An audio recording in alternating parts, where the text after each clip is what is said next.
Closing time. The sign for the Golden Beagle bar shone brightly into the shade of a late Sunday afternoon sky. The blue and pink neon tubes of the beagle face, with its tongue sticking out, summoned passerbys to stop in for a drink. For Tim Stock, the Golden Beagle meant a lot more than just another lonely bar on an empty street. To Tim, it was a safe haven filled with familiar strangers that never judged him by his looks or circumstance. Tim pulled up curbside in his gray compact sedan and turned the ignition off after he parked. He relaxed his neck and let his head dip forward and collide with the steering wheel. "Come on," he whispered to himself. "Let's go." Tim sulked out of his car and slammed the door shut. James Street was unusually quiet, and if you listened close enough, you could hear the traffic signal lights click as they change automatically from green to red and from red to green. He walked up to the entrance of the Golden Beagle and pulled on the thick metal handle and walked inside. Soft, playing music was muffled by an ambient hum of voices that casually filled the air with life. Tim looked toward the bar stools that lined a bar top made of thick, dark wood. He spotted Ashton facing the bar hand. As he walked over to Ashton, he carried a sense that everyone in the bar was watching him, and he felt like a fraud. Ashton turned his head and smiled at Tim. "Hey man, you made it," Ashton said, while he maintained a light grip on his beer glass. Ashton faked a smile. "Yeah." "What would you have?" the bar hand asked. "I'll take a beer. Whatever he has," Tim said as he gestured to Ashton's glass. "You got it," the bar hand smiled. Ashton nudged Tim on his shoulder. "She's new. I think she likes you." Ashton took a sip of his beer. "I just can't believe it, you know?" Tim said begrudgingly. "I can't believe it either." Ashton fidgeted a little on the stool. "It's the kind of thing you should just take to grave, you know? I would have been happier not knowing." "You're right, but you know you've got friends." "Yeah, but it's your family that you're supposed to rely on. It's your family that is supposed to always be there for you, no matter what." Tim banged his hand on the bar top, and everyone in the bar froze. "Hey man, it's okay," Ashton whispered sharply. "Sorry," Tim replied. "Here's your beer." "I'm sorry about that," Tim said to the bar hand. His lapse of self-restraint was mortifying, and he searched for a second chance from the stranger behind the bar, who gave him a smile.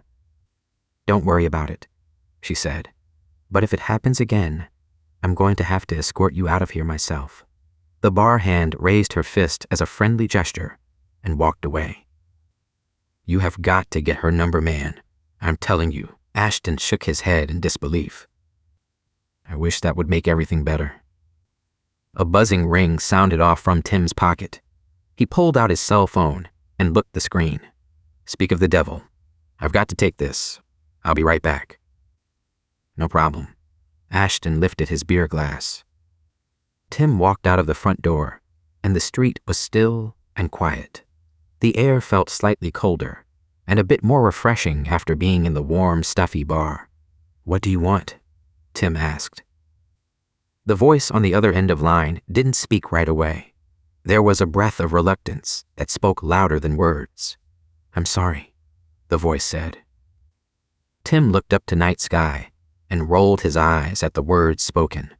"That doesn't change a thing. Nothing you could ever say will change a thing. I will never forgive you." "Why does it even matter? We're brothers," the man on the other line said with a certain callousness. "That's the exact reason why you shouldn't have done it," Tim replied back without hesitation. "Besides, I'm the one who went to college and got a degree.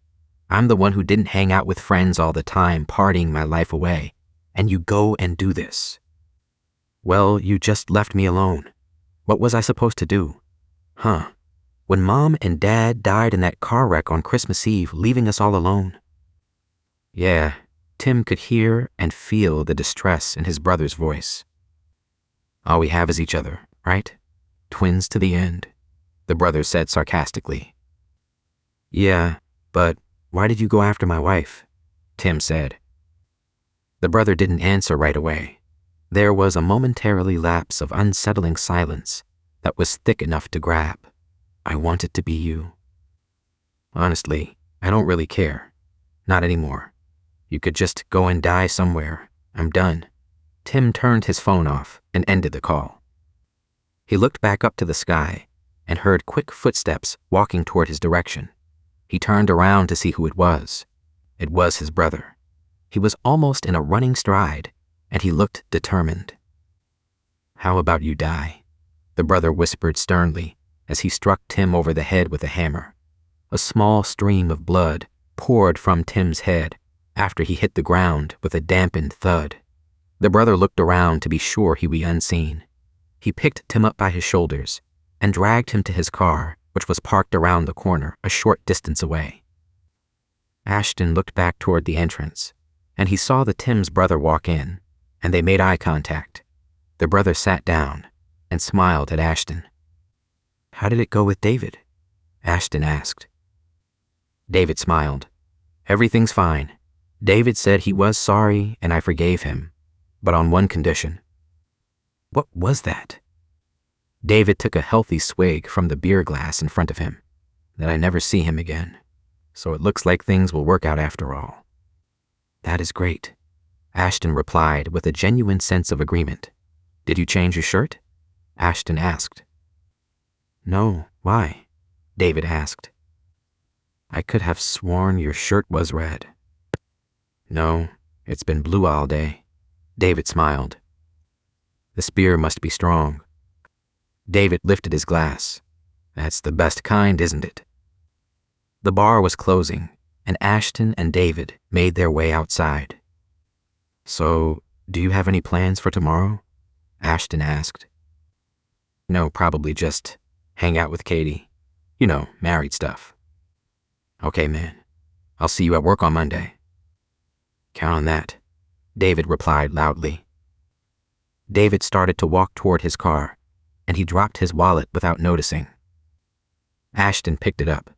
Hey, Tim, he shouted. Isn't your car right here? Ashton held the wallet up, and it flopped open. He saw the driver's license clearly under the light of the street lamp. David Little's. Ashton looked up confused, and by the time he realized what had happened, David had his hands around Ashton's neck. The bones of his larynx cracked, cutting off his ability to breathe. He shook violently and gasped for air. David held on tightly as Ashton gave to his final effort to cling to life. David applied a final hard squeeze and quickly dragged Ashton to his car. He opened the trunk, and Tim thrust it out and upward from inside of the trunk. His face was smeared with blood, and it was coagulated into the strands of his hair. He slipped on the rear bumper and fell to the ground, incapacitated and weak. David began to stomp on Tim's head until his cranium cracked down the middle like a ripened watermelon. David was breathing hard and looked around the vacant street for any onlookers. You couldn't just stay dead, David said. He picked Tim up and tossed him back into the trunk. Ashton's body followed. It was difficult for David to reach for Tim's wallet, but he managed to get a hold of it, and his car keys. David closed the trunk and stood still, catching his breath. He opened Tim's wallet and saw a picture of him and his brother when they were 12 years old, just before their parents got into the accident. David smiled. David parked his car in the parking structure of his apartment complex. He had to get back to Tim's car soon and drive it straight to Tim's house, which was nestled at the end of Toulouse Lane, a place where David could only dream of living. David wondered if Katie was going to be there waiting for him with open arms. After all, Katie didn't even notice that he made a switch with Tim for that couple of hours a few weeks back. Did Tim tell her? David thought. He walked up to Tim's car and pressed the key fob to unlock it. After sitting down, he felt himself transform into his twin brother. It's all in the eyes, David whispered. He looked into the rearview mirror. Life is going to be good from now on, he said excitedly with a loud revelry in his voice. He started the car and drove off, headed for Toulouse Lane. He felt excited about his new life. Or was he just excited to leave the sad, pathetic existence that he had fashioned for himself? After a second or two of self-examination, David buried any negative idea of himself and his current situation. After all, everyone deserved a fresh start, a second chance, especially with a beautiful woman like Katie. He made a slow right turn onto the Toulouse Lane cul-de-sac. Seeing Katie's white Mustang in the driveway bellowed butteries in David's stomach. He parked in the driveway next to Katie's car.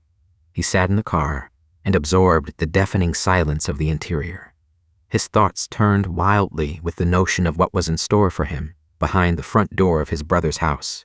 It had been a while since David felt excited and worry-free. He felt like he was walking on clouds. He stepped out of the car and closed the driver's side door softly. The soft clinking of the car key fob was accented loudly in the still air of the looming sunset in the late afternoon sky. David's footsteps were like soft pats of sandpaper as he walked up to the front door. Should I just try to open it? Maybe use the key, he thought. He held the key fob with an open palm and exercised his best judgment. What would Tim have done? David whispered smugly. He slid the key fob into his pocket and made a calculated move to open the front door, and it was unlocked. He stepped inside, and he could hear soft music playing and the smell of something cooking. It was warm in the house, and it felt like home. A thrill of excitement rushed through David's body as he closed the front door behind himself as quietly as he could. He hadn't ever been inside his brother's house before. He got very familiar with the exterior from watching Tim and Katie for hours while parked across the street at the neighbor's house. He speculated about the layout, and he assumed it wouldn't be too hard to navigate once inside. He walked further in through the foyer and made his way to what looked like the dining room. As he approached, he saw a dining room table set up with plates and cutlery. A centerpiece was aglow with a lit candle that flickered, casting dim shadows on the walls. "You're home?" Katie said. David was startled by her jarring statement. He turned around quickly to see Katie staring back at him with a smile. "How's it going?" David said with a loss for words. "Is that how you greet your wife?" Katie walked up to David and gave him a kiss on the cheek. David felt goosebumps on the back of his neck and ear. "How was your day?" David said stiffly. "Dinner smells good." David wasn't as smooth as he was the first time he'd met Katie. He needed a drink. "My day was good. Why don't you sit down at the table? I fixed you a late dinner. Would you like a drink?" Katie asked. "Sure," David said. "I sure would." "Well, go sit down, silly, and I'll be right back." Katie walked in from the kitchen with a small glass tumbler filled with ice and a whiskey. David leaned back in the chair and smiled as he reached for the whiskey glass. Katie's fingernails looked newly manicured. The glossy, deep red tint was a striking contrast to the mellow brown of the whiskey. David took a small sip. The slurp of the alcohol going into his mouth was astonishingly ill-mannered.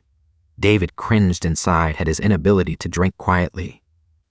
"Shall we eat?" Katie said enthusiastically.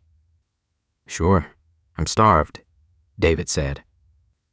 "Okay, I'll be right back." Katie left to the kitchen while David sipped on the whiskey. He smiled as he gazed into the flame of the lone, flickering candle. "I'm just like that candle," he thought. "Just one man burning bright with no one to share life with." "Not anymore," he whispered. David continued to look around the dining room. "This is all mine," he said again as he took another sip. Just as he continued to admire his newfound life and surroundings, Katie emerged from the living room behind David. The living room was absent of light. She looked like a shadowy apparition, weightless and floating, as she moved closer to David. David took another sip from the glass of whiskey. Katie was within arm's length of David and reached up, extending her arm. She held a ball-peen hammer, and she tilted it back with an emotionless smile. The hammer struck David's head with a muffled thud. David leaned to the side in the chair without sound, with his eyes rolled back. Katie pried the hammer head out of David's skull, and it crunched wetly. Streaks of blood strewn across her face in thin, viscous splatters. She struck him repeatedly with maximum effort until David's skull was emulsified into a pulp.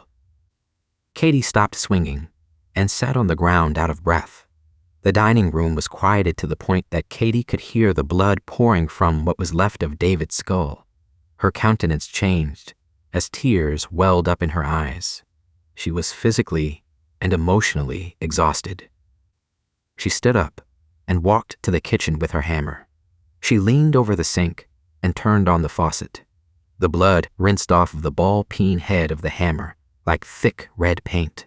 The blood swirled around the sink bottom and down the drain like a dream. Bits of hair and bone fragments remained on the bottom of the sink, so Katie slid the particles into the drain, opening it with her hand.